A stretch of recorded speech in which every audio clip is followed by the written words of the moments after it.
E aí, minha gente, depois de uma tentativa de perguntas e respostas ao vivo lá pelo meu Instagram, que a internet não quis colaborar, cá estou, sem justificativa, sem mimimi, para poder te responder se você foi uma das pessoas que me mandou a pergunta, tá bom? Se você não me conhece, eu sou Camila Ragazzini, sou psicóloga e especialista em reprogramação de crenças, que é tudo que a gente acredita. Isso não significa que seja a única verdade. Significa que se você tem um resultado na sua vida, seja na área financeira, nos relacionamentos ou até na sua saúde física e emocional, que não está do jeito que você gostaria, e isso são efeitos, são resultados, você precisa ir lá para a causa, você precisa olhar para as suas crenças. É isso que eu sou apaixonada a fazer, então cá estou para responder algumas perguntas em relação a pensamento, emoção, comunicação e comportamento. 4 elementos que traduzem as nossas crenças. Primeira pergunta que eu recebi foi a seguinte: por que tomar decisões às vezes nos deixa em dúvida? Se completa uma outra pergunta de uma outra pessoa, também fala sobre decisão. Medo de tomar decisão, por que será? Meu pai na infância falava que eu era medrosa. Tá aí. Então é o seguinte, a gente precisa sair do cabeção quando a gente fala de tomada de decisão e a gente precisa ir para aquela parte divina nossa, a parte da nossa centelha divina, uma parte que é a nossa melhor versão, é o eu superior, seja lá o nome que você queira dar. As minhas bases de estudos, de experiência, de prática no dia a dia, fala, e isso que eu vivencio e ensino os meus descrençantes, os meus alunos, que nós temos essa parte perfeita, sem esse condicionamento que está aqui no cabeção. Esse condicionamento que vem dos nossos pais, das nossas autoridades, dos avós, dos professores, da própria sociedade, que muitas vezes está aqui no cabeção. Então, na tomada de decisão, eu preciso me conectar com essa parte divina e perfeita da minha alma. Essa semana eu estava conversando com uma descrençante que me pediu orientação. Ela está no trabalho, só para exemplificar aqui para você, ela está num trabalho que ela não suporta escutar a voz da chefe dela. É insuportável ir para lá. Isso faz com que ela vá meio que arrastada, porque a alma dela grita para que ela vá para o trabalho que ela ama fazer, que é um trabalho com eventos. É o que o coração dela palpita, que ela tem feito já meio que em paralelo a esse trabalho. Só que toda vez que ela vai para o trabalho formal dela e não suporta nem escutar a voz da chefe, ela diminui a frequência. Os sentimentos dela são mais densos, né? É de desconforto, é de peso. E que preço que eu vou pagar então se eu ficar nessa consistência de sentimentos negativos? O preço é muito alto.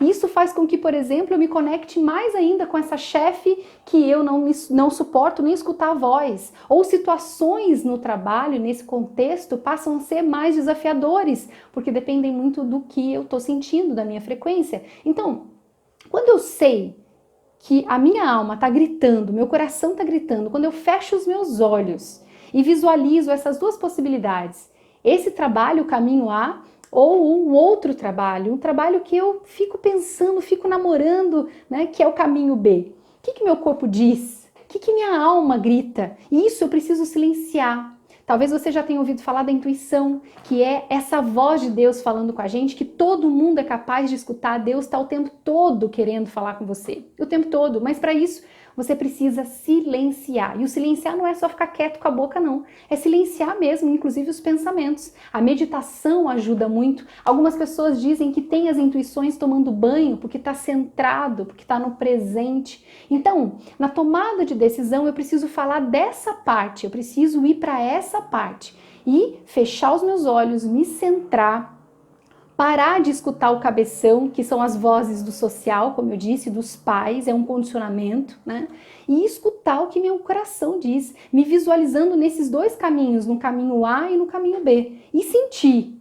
Esse sentimento não tem erro, a intuição não é errada, não traz desconforto. Quando traz desconforto, é o cabeção, são as nossas crenças limitantes, é o condicionamento. Um outro ponto importante para falar quando a gente pensa em tomada de decisão é levar em consideração os nossos valores, né? O que é importante para você? Se você esquece dos seus valores, principalmente na tomada de decisão, provavelmente você vai tomar uma decisão errada. Porque o que é importante para você? Se é importante para você família, e numa hierarquia de 1 a 5, família está no topo, e você começou a pensar num trabalho para viagens o tempo todo, no Brasil todo, por mais que você ame seu trabalho, em que hierarquia esse valor trabalho está? Se ele estiver em terceiro plano, em segundo plano, opa, eu preciso levar em consideração essa família. Eu tenho um áudio aqui no meu canal do YouTube com vários exercícios para que você descubra os seus valores. Algumas pessoas já sabem o que significa, outras pessoas nunca ouviram falar. Então é importante que, se você nunca ouviu falar dos valores, é importante que você estude, faça os exercícios para se conectar com os seus valores. Isso também precisa ser tomado, precisa ser conscientizado na tomada de decisão. Segunda pergunta: por que é tão difícil abandonar o depois eu ligo? Não é difícil, mas vamos falar disso. Amanhã eu faço, um dia eu vou, mesmo sabendo que tudo que temos é o agora. Exatamente, porque tudo que você tem é o agora que você precisa fazer agora. A questão é que você não é importante para você. Segura essa. Porque se fosse, você faria o que é importante para você agora. Imagina que você tem um filho, ou uma pessoa que você ama muito, e essa pessoa passa muito mal. Se ela é importante para você, você vai se virar, vai fazer o que for necessário para levar para o hospital, para medicar, para colocar um esparadrapo se foi um machucado. Por quê? Você coloca essa pessoa como importante. Essa é a questão. A gente aprende que nós não podemos nos colocar como importantes, que isso, por exemplo, é egoísmo. Egoísmo é quando eu só penso em mim e, para pensar em mim, eu rebaixo o outro, eu diminuo o outro. Isso sim, né? Nós vivemos com o ego pro ré. Enquanto nós estivermos vivos, nós teremos um ego. Esse ego a gente vai precisar conviver com ele, que são os condicionamentos, é olhar só para nós, mas eu também preciso olhar para mim, para que eu, estando bem, possa entregar o meu melhor para o outro. A diferença é que eu não preciso diminuir o outro para me sentir bem. Mas a gente aprende que olhar para a gente é errado, é pecado. Então, em que momento você se coloca como importante? O nosso cérebro, ele tem uma motivação forte para alguns elementos aí, que é o sono, o descanso, o sexo, a alimentação, a ajuda ao outro, por exemplo. Se eu então quero fazer exercício, e isso vai depender que eu gaste mais energia física e energia mental, eu já perdi, entre aspas, a batalha, porque o meu cérebro tem uma força muito grande para esses elementos que eu disse. Sexo, sono, descanso, alimentação e ajuda ao próximo. Se é para fazer exercício, então eu preciso encontrar algumas estratégias para conseguir fazer, até que vire um hábito e até que eu faça disso algo automático. Mas para que seja automático, primeiro, eu não posso falar para o meu cérebro, dar um comando para ele, que eu só vou começar na segunda-feira. Porque isso é não se colocar como importante. É como se ele entendesse assim, é só segunda-feira, então não é importante. Então eu posso ir postergando. Então, usar de uma estratégia, por exemplo, colocar o alarme quando é de manhã, o celular para tocar, bem longe de você. Colocar ali os gatilhos, que é o seu tênis bem perto de você, a sua roupa perto de você. E contar 3, 2, 1, levanta e vai fazer a caminhada e vai para a academia. Porque quanto mais você ficar racionalizando, pensando, vou ou não vou, fico na cama no quentinho, quem que você acha que você vai ganhar? Quem você acha que ganha?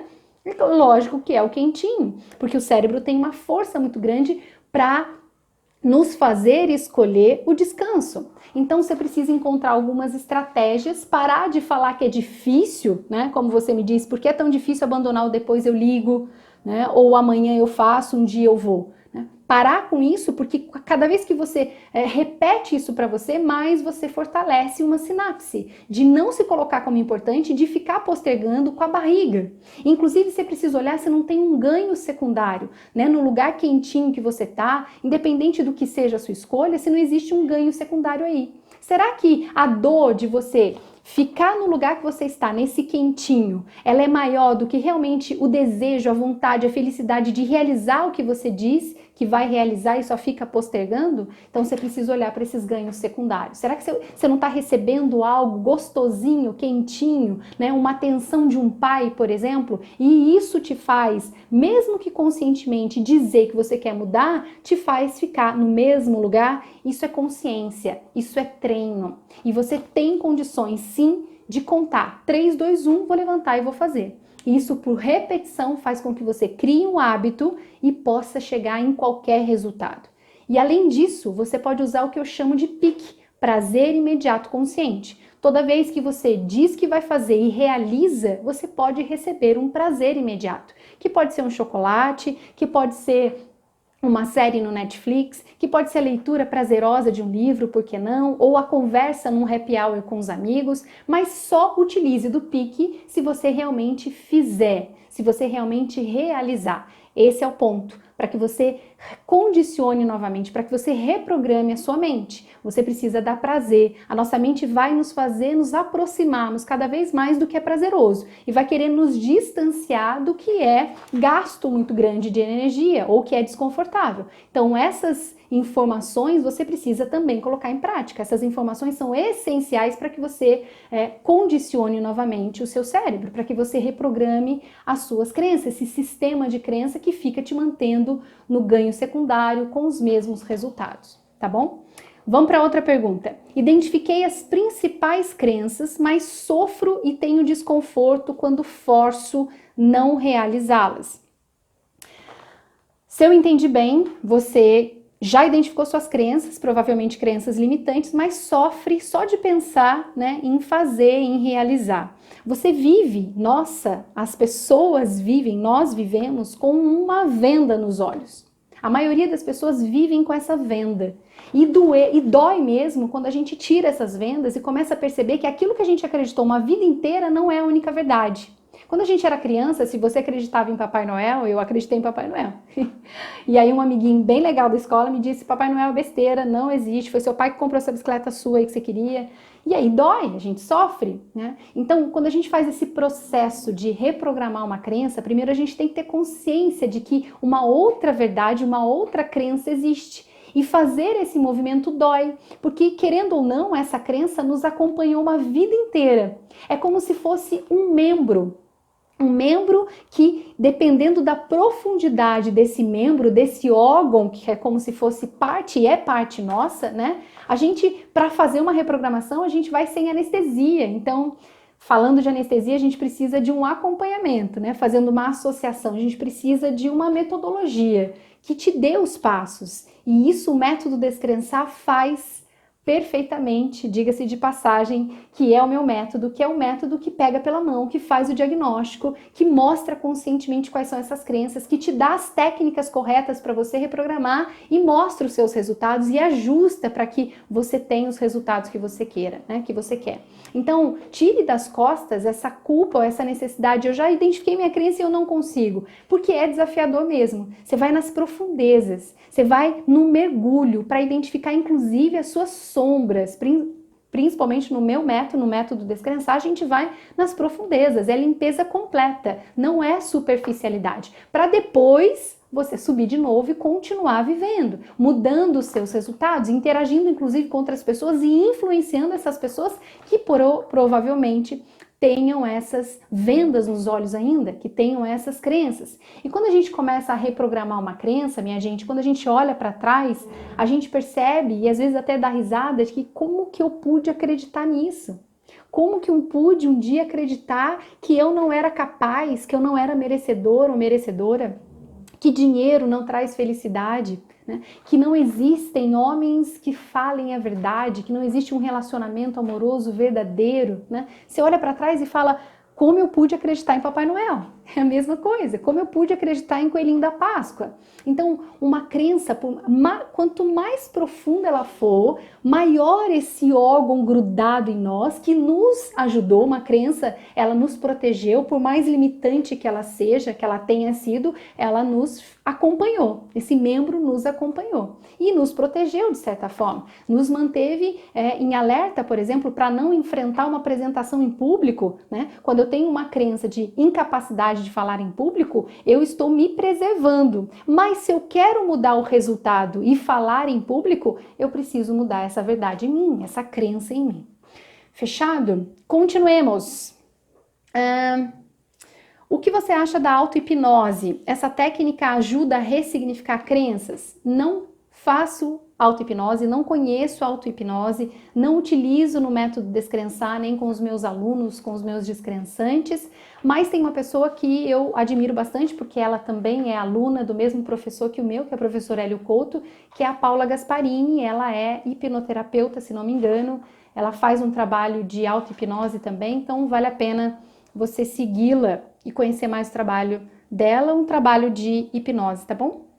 Estou separada há 4 anos e estou só. Quero encontrar alguém, casar, mas o que eu faço? Primeiro, decidir se realmente você quer uma pessoa do seu lado. Esse é o primeiro passo. Isso é importante. Quando a gente decide, a gente se coloca numa outra posição. Diferente daquela pessoa que eu disse no começo, que está com um pezinho no trabalho, mesmo não suportando a chefe, e um pezinho no empreendimento próprio, que a alma está gritando, né? Quando eu decido, eu estou inteira. Inclusive para assumir riscos diante dessa decisão, que vão surgir, para que a gente se fortaleça, para que a gente aprenda. E a gente só vai para um próximo nível depois que a gente aprende. Então, primeiro é decidir, eu quero realmente uma pessoa do meu lado? O segundo passo é descrever, é isso que eu ensino no método, independente da meta, pode ser um relacionamento amoroso. Quais são as características dessa pessoa? Descreve, seja o mais específico ou específica possível. Descreve todas as características, alto, baixo, gordo, magro, profissão, o que vocês vão fazer juntos, o que você quer crescer junto com essa pessoa e por aí vai. Depois, a minha orientação é que você escreva as suas características. O que é que você tem de melhor para entregar para essa outra pessoa? Quando você coloca essas suas características, é com a intenção e com o objetivo de, olha, eu tenho essas características positivas, isso é um exercício de autoanálise também, para entregar para o outro. E quando eu falo que eu tenho essas características para entregar para o outro, eu digo que o outro também precisa de mim. Quando eu vou para esse movimento, o outro precisa de mim, o outro também me procura, eu saio de uma posição de falta, por exemplo. Uma falta de que eu estou solteiro, solteira, né, sou divorciado, estou desesperado, preciso de alguém, porque aí a sua frequência é de falta. É muita falta, é de escassez, é de abandono, né? É de uma necessidade. E isso tem uma frequência que faz você ou continuar solteiro, solteira, ou trazendo para perto pessoas que não querem nenhum relacionamento verdadeiro. Então, esse é o ponto. E aí você se auto-ama. Você precisa se olhar. Quanto mais você conseguir ficar com você mesma, mesmo sozinha, né, mais bem, se amando, estando feliz com você, maior a elevação da sua frequência para se conectar com uma pessoa tão autoconfiante também. Isso é um processo, e uma pessoa que queira estar do lado de uma outra pessoa como ele ou como ela, né, como você. Primeiro a gente se ama. Primeiro a gente se aceita, primeiro a gente se acolhe, primeiro a gente se sente bem mesmo estando sozinho ou sozinha, para que a gente se conecte com a outra pessoa, entregue o nosso melhor para o outro e receba o melhor do outro nessa relação. Beleza? Bom, vamos lá. Onde eu parei?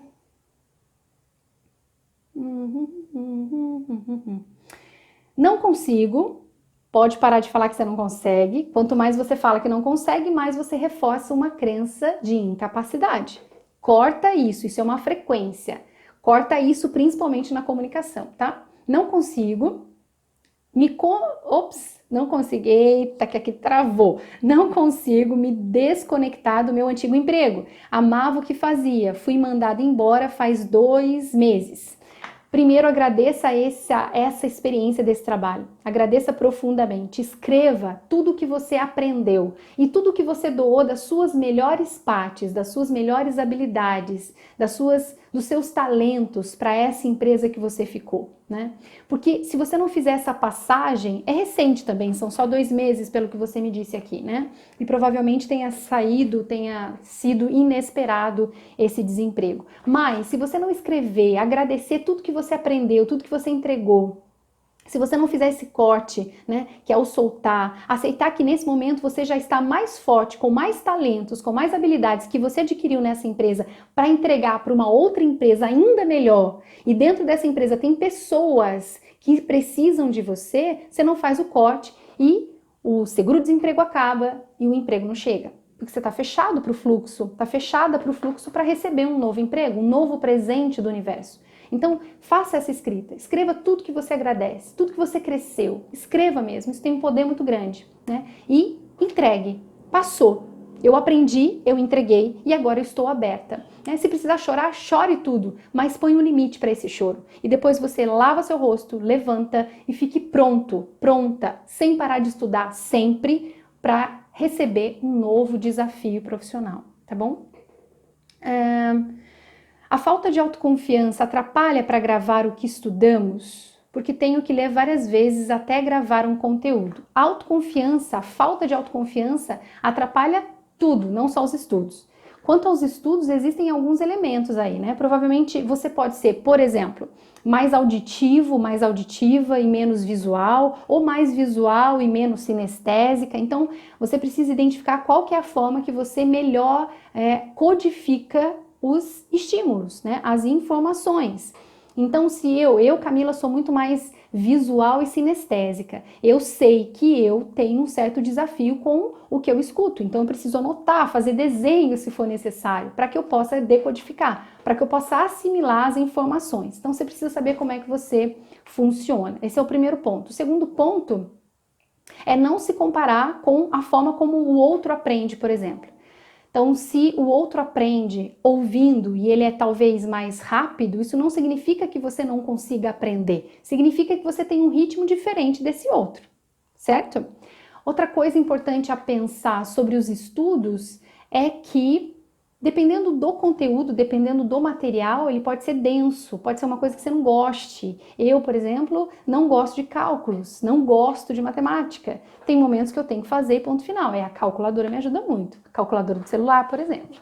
Mas, se eu tivesse que estudar para um concurso, por exemplo, eu não sei como é que seria. Porque se eu tivesse que estudar essa matéria, vou gastar muito mais energia, vai ter resistência, porque não é fluido, né? Então, não que você não tenha o ritmo de estudo, né? Não que a gente não pode culpar só a autoconfiança, compreende? É isso que eu tô querendo dizer, né? Podem existir vários outros elementos. Tem conteúdos mais densos que talvez você tenha mais resistência. Vamos falar um pouquinho de autoconfiança, acho que é importante isso, sempre me fazem perguntas sobre autoconfiança. O primeiro ponto para a gente levar a nossa autoconfiança é cumprindo aquilo que a gente se comprometeu a fazer, né? Executando. Não preciso falar para ninguém o que eu vou fazer, basta o meu cérebro escutar. Se eu falar para mim que eu vou ler uma página do livro, eu preciso ler e depois me reforçar, depois utilizar o PIC, prazer imediato consciente. Usar de alguma coisa que me dê prazer, que faça o meu cérebro entender que eu preciso executar primeiro e depois eu vou receber o prazer. Diferente do eu digo que vou fazer, não faço e mesmo assim recebo o prazer. Não dá um bug, né? Então, peraí, ela não precisa fazer, é como se o meu cérebro desse risada e dissesse, ela não precisa fazer, né? Vamos economizar mais a energia aqui, vamos aumentar essa resistência aqui, porque mesmo assim vai vir um prazer imediato. Esse é um ponto importante, tá? Tem um exercício que eu gosto bastante, quando eu fazia treinamentos em empresas, eu fazia esse exercício que eu colocava duplas, uma olhando para outra pessoa. Uma pessoa olhando para outra e era completamente desconfortável para a maioria das pessoas, né? Olhar para a íris dos olhos da outra pessoa é quase que se entregar, é desconfortável. Você não precisa ficar olhando para outra pessoa para começar a exercitar diariamente essa autoimagem, essa aceitação, que muitas vezes está muito ligada à nossa autoconfiança, né?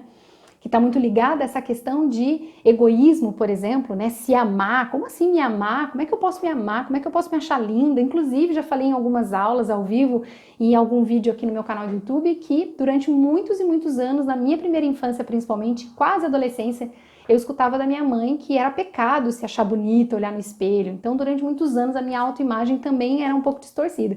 Eu quase não me olhava no espelho, né? E isso hoje não acontece. Gosto do que eu vejo quando eu olho para o espelho. Eu acho que eu acho que eu gosto, sim.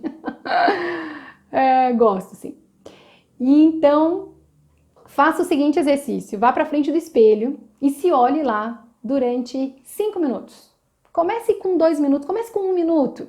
Passe para 2 minutos, depois de uma semana, vá para 5, mas isso é um exercício para que você olhe para a íris dos seus olhos e se sinta no começo desconfortável um pouco, depois começa a dar risada, depois você começa a aceitar, olhar e falar, caramba, Olha que lindo isso! É exercício diário, que no começo, como tudo no começo, pode causar uma certa resistência e um desconforto. Mas para que você aumente essa autoimagem positivamente, para que você se aceite cada vez mais, para que você tenha essa autoconfiança elevada, faça esse exercício. Ele é poderosíssimo, que pode, como eu disse no começo, gerar um certo desconforto, mas depois você se entrega a essa beleza, a essa parte divina, né? Como se você estivesse olhando essa parte perfeita para outra parte que está lá no espelho, que está em desenvolvimento, que está aprendendo a sair do cabeção, está aprendendo a tirar todos os condicionamentos que estão aqui das vozes dos nossos pais, da sociedade, do que é certo, do que é errado, do que é bonito, do que não é. Então, a primeira coisa, principalmente nas relações amorosas, né, para os nossos resultados, é essa autoimagem equilibrada, essa autoimagem gostosa quando eu olho para o outro no espelho, que sou eu no caso, né? Quando você tiver esse exercício acontecendo. E tudo que você disser que vai fazer, faça, execute. E isso é poderoso também para a gente aumentar a autoconfiança. Se você não acredita em você, se você não acredita que é capaz de realizar, passe a fazer o que diz que vai fazer. Se você acha que não vai fazer, nem diga. Não fale nem para o seu cérebro que vai fazer. Porque se você disser, faça. Isso é poderoso para aumentar a sua autoconfiança. Certo? Continuemos. Camila, preciso deixar o dinheiro entrar na minha vida. Então, deixa ele entrar, por favor. Faça isso por você. Então é isso, minha gente. Acabei de responder as perguntas que me foi feito lá pelos meus stories do Instagram. Vou deixar de novo aqui o meu perfil para que você me siga, porque todos os dias eu compartilho conteúdos de reprogramação de crenças lá pelo meu perfil do Instagram. Se você gostou dessas respostas, mesmo que não tenha sido você que me fez a pergunta, me deixa aqui seu like, me deixa seu comentário para que o YouTube entenda, compreenda que esse é um conteúdo de valor e possa compartilhar com mais pessoas. Combinado? Gratidão, muito obrigada e bora evoluir!